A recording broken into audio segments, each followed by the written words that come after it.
Salam bahagia, hidup makin berarti.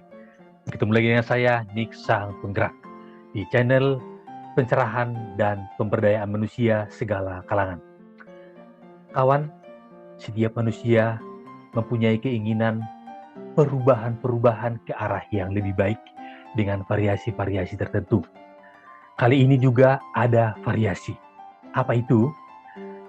Saya mengundang seorang tamu dalam video kali ini.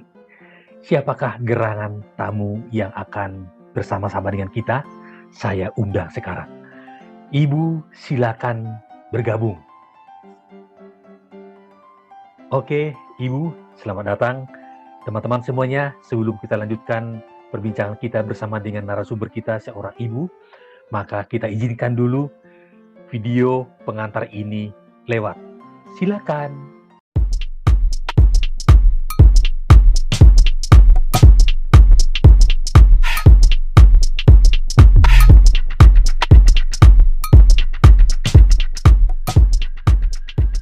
Baiklah, kita berkenalan sebentar. Ibu, boleh tahu profesi Ibu selama ini apa, Bu? Baik, Pak. Terima kasih untuk waktunya. Saya seorang guru profesinya ya, atau pendidik. Baik, Bu. Oh, seorang guru atau pendidik. Kalau begitu, Ya, langsung betul. saja saya tanyakan. Ibu, seperti yang kita ketahui, kurang lebih 2 tahun belakangan ini, pembelajaran berlangsung dalam jaringan daring atau PJJ, pembelajaran jarak jauh. Nah, Ibu, silakan berbagi cerita kepada kita, kepada para penonton, bagaimana pengalaman Ibu. Nah, untuk yang pertama, Ibu boleh menceritakan keprihatinan atau kekurangan. Silakan, Bu. Ya, baik, Pak. Terima kasih. Selama masa pandemi ini, saya berdasarkan pengalaman, saya ingin share bagaimana ada hal-hal yang memprihatinkan bagi saya sebagai seorang pendidik. Yang pertama itu adalah saya merasa kehilangan personal touch dengan anak-anak, di mana melalui PJJ itu hilang personal touch dengan anak-anak itu, Pak. Oh ya, Ibu boleh dijelaskan sedikit tepatnya personal touch itu apa dan bagaimana? Ya, artinya begini, bagaimana reaksi anak-anak kepada kita ketika bertemu, kemudian bagaimana kita berbincang-bincang dengan mereka yang langsung face to face gitu, itu tidak ada lagi ya. Artinya kalau anak-anak dulu misalnya pagi-pagi itu bertemu dengan saya, itu sudah berlarian dari lapangan itu menyambut saya, kemudian mengucapkan selamat pagi, salam, sapa, senyum, bahkan ada yang memeluk kalau yang masih unyu-unyu itu. Kemudian contoh lagi kalau personal touch untuk anak-anak yang sudah mulai remaja itu bagaimana mereka membutuhkan sosok untuk diajak curhat, dan rupanya itu tidak ada lagi antara saya dengan anak-anak di satu ruangan khusus, misalnya mereka mau bercerita apapun, itu tidak ada lagi sekarang, hilang. Baik, terima kasih Ibu. Apakah masih ada yang lain, Bu? Ya, keprihatinan yang berikutnya itu saya kadang merasa ragu. Pembelajaran ini sungguh-sungguh sampai tidak ke anak-anak. Kenapa saya katakan begitu? Karena kan saya sebagai seorang guru tidak bisa tahu apa yang terjadi di balik layarnya anak-anak itu.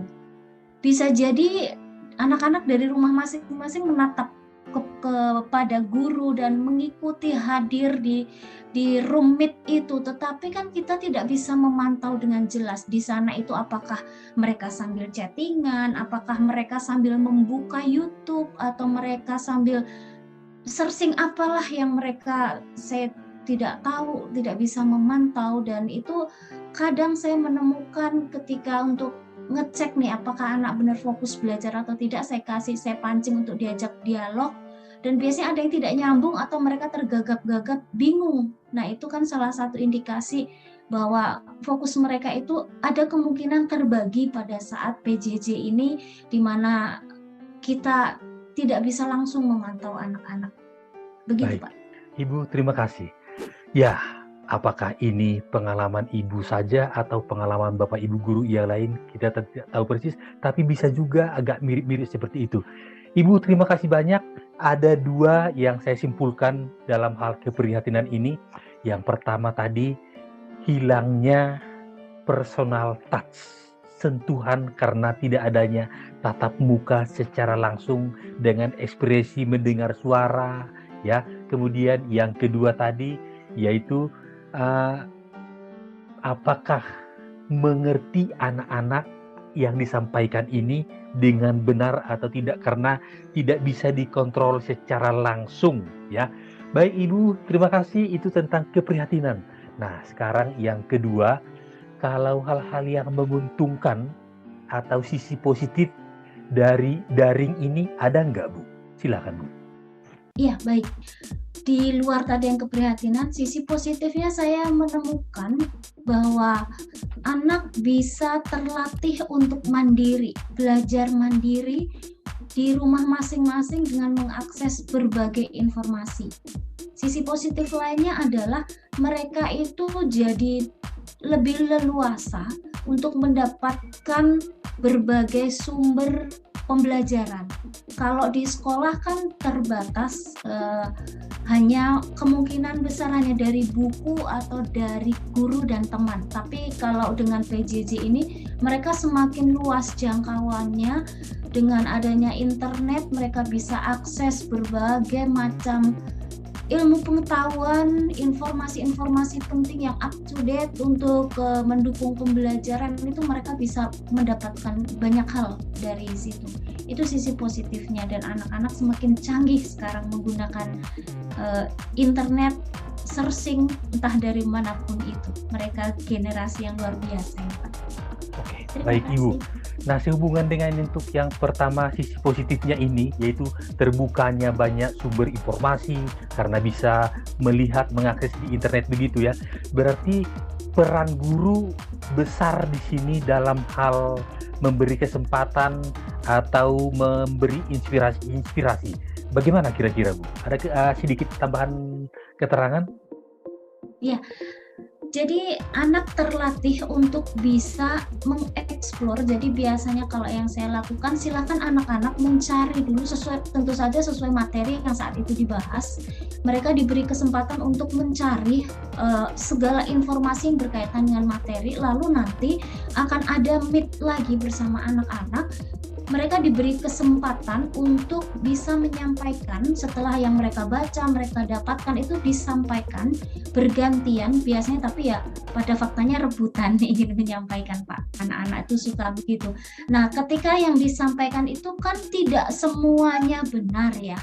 Ada saatnya mungkin setengah benar atau bahkan memang salah, informasi itu tidak sesuai dengan materi. Nah, ini fungsinya kita kayak ada kembalikan ke rel sesuai dengan materi, dan guru memberikan peneguhan lalu membuat rangkuman bersama dengan anak-anak atas yang sudah mereka dapatkan disesuaikan dengan materi. Jadi kitanya sebagai guru menjadi fasilitator lah dalam hal ini.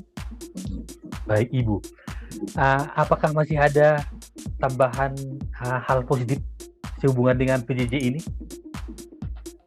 Ya, saya rasa yang paling utama itu tadi, anak lebih bisa mengakses banyak hal dan bisa belajar mandiri, kemudian kapanpun bisa belajar, tidak terbatas ruang dan waktu. Kalau di sekolah kan hanya misalnya pagi sampai siang jam 12 atau setengah 1 selesai, tapi dengan PJJ ini materi-materi yang diberikan kan bisa mereka ulang kembali, mereka cari lagi info-info, bahkan sore malam pun mereka bisa kembali membuka.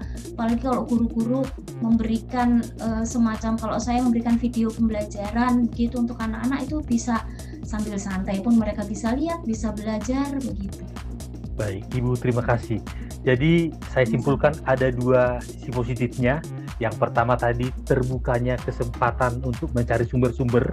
Ya, kemudian yang kedua mempunyai fleksibilitas untuk belajar kapanpun, ya lebih banyak waktu, ya bisa di sore atau bisa malam, kapan misalnya moodnya mereka besar, maka di situ mereka gunakan. Ibu, terima kasih banyak. Semoga ini mempunyai ya mungkin inspirasi atau gambaran kepada para penonton di channel Nik Sang Penggerak ini, entah sebagai guru, sebagai orang tua, ataupun sebagai siswa. Oh ya, belum berkenalan lebih jauh sebenarnya dengan narasumber ini, sudah tanya-tanya ya. Wah, baik. Ibu, saya beri kesempatan untuk memperkenalkan diri secara singkat, Bu, namanya? Ya, baik. Nama saya lengkapnya Elizabeth Kurnia Wijayanti. Biasanya dipanggil Ibu Nia. Oh, terima kasih, Bu. Kemudian, kalau sebagai guru, Ibu tadi saya dengar anak-anak yang unyu-unyu, yang dipeluk-peluk, apakah itu menunjukkan bahwa Ibu guru di SD? Ya, betul sekali, tepat tebakan Bapak. Saya ngajar di SD di salah satu sekolah swasta di Jakarta Timur. Oke, kemudian sudah berapa lama sebagai guru? Wah, kalau dihitung dengan tahun ini, tahun 2021 ini saya tahun ke-21 Pak mengajar di tempat itu. 21? Jadi Ibu sudah menjadi guru tahun 2000? Yes, betul banget. Wah, kalau dilihat para penonton, mungkin dalam hatinya ada yang percaya 100%, ada yang mungkin hanya 50%, ada yang 25%, jangan-jangan ada yang kurang percaya ya, Ibu. Supaya lebih sahih, apakah sehubungan dengan Ibu tadi kan sudah mengajar 21 tahun. Tapi sebelum ke sana saya tanya dulu, apakah Ibu sudah berkeluarga atau belum? Atau bagaimana dengan suami? Bagaimana dengan anak Ibu? Ayo tebak, saya sudah berkeluarga belum? Oh, sebentar ya Bu ya. Gimana? Para penonton ada yang mau menebak? Tebak, saya sudah berkeluarga belum? Mungkin banyak yang penasaran juga ya Bu. Biarlah, silakan Bu. Tidak ada yang penasaran. Ya. Saya pastinya sudah berkeluarga, Pak. Saya punya 2 anak yang sudah besar-besar. Kedua anak saya laki-laki semuanya. Yang satu yang sulung itu sudah SMA kelas 3. Sudah mau lulus dan mau kuliah untuk tahun berikutnya ini. Kemudian untuk anak yang kedua saya itu sekarang kelas 8 dan mereka sudah tinggi dan besar melebihi saya. Dan suami saya itu kesana kemari tugasnya dan bahkan sudah warawiri di dunia per-YouTubean. Begitu Pak. Oh begitu ya Bu. Bu, supaya lebih sahih tadi keraguan dari para penonton dan sekaligus membuktikan Ibu sudah 21 tahun sebagai pendidik, sebagai guru, apakah ada foto sebagai bukti, foto keluarga Bu? Ada dong. Silakan. Dilihat. Begini, di sini. Ini dia foto saya dan keluarga tercinta. Itu kan saya Bu di situ. Itu kan foto saya Bu. betul. Berarti ya, para penonton sekalian, jadi saya Nik Sang Penggerak atau Nicholas Saragi dengan Ibu, kami adalah satu keluarga. Kami suami istri dengan 2 orang anak. Dan saya beritahukan, mulai sekarang dan untuk video-video berikutnya, kami nanti akan sering bersama-sama di video ini dengan berbagai tema-tema yang akan kami angkat, kami bicarakan.